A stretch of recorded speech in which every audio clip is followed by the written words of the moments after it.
first one. You know what the second one. This is Legend of the Sleeping Bear, wonderful flute composer, Valerie McElroy. And I wanted to kind of read some of the backstory for this. This is the words of the composer. When I discussed regional themes with Darlene Dugan, who is commissioning a work for the West Michigan Flute Association, which she directs, Mrs. Dugan described the instrumentation of her ensemble and the idea for music founded on a Michigan-based, much-loved Native American legend emerged. Legend of the Sleeping Bear is of Ojibwe origin, with many versions. It tells the story of how the majestic dunes on the western shore of northern Michigan and the two islands called North and South Manitou came to be. The story is beautifully told in a book by Kathy Jo Wargen entitled The Legend of the Sleeping Bear. Legend of the Sleeping Bear is a tone poem which closely follows the storyline of the narrative. And in this case, it will be performed with a narrator, Mr. Aaron Bullard. We're happy to have his voice accompanying our flute choir for this piece, Legend of the Sleeping Bear.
Stood up and sniffed the air.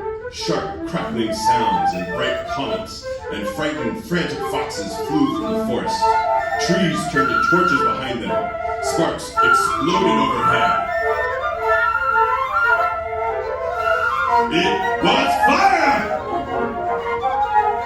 Mother Bear hurried to her cubs and said, "Follow me, my little bears. We must swim to safety.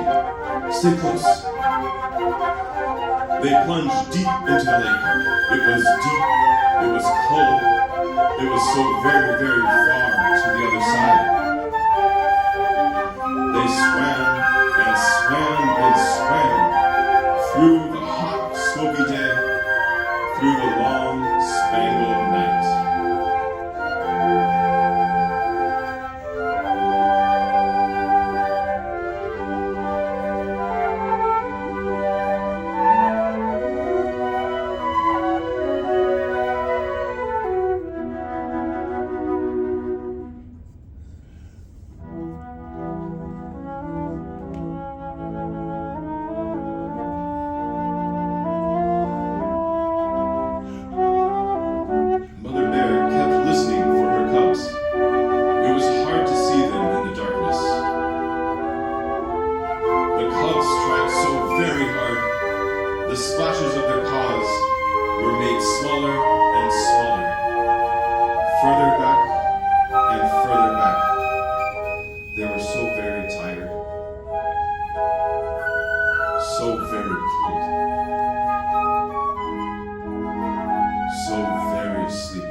so cold, listened and listened, and heard nothing but her own splashes and morning birds calling.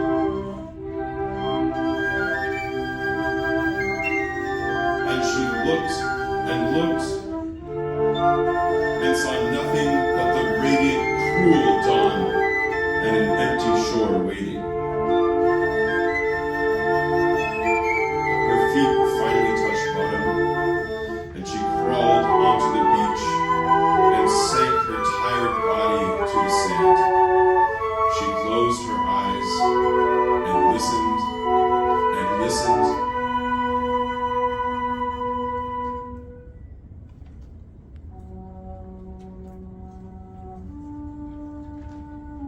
She was alone.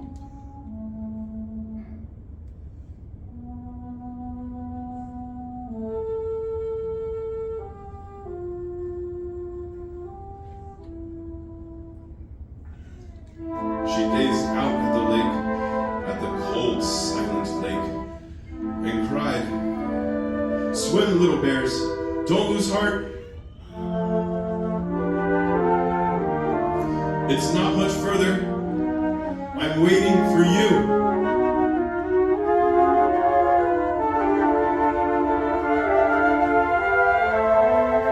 She watched and called and waited through the day, through the night.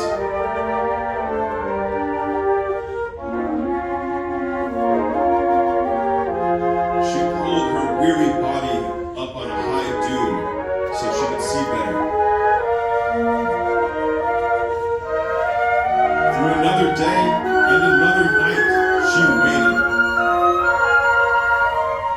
Through the autumn, through the winter, through the spring, she waited.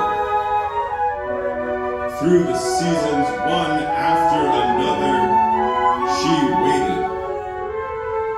She waited and waited on her high dune, but her little bears never came. Little by little, year after year, the warm sand blew over her body, gently blanketing her as she waited.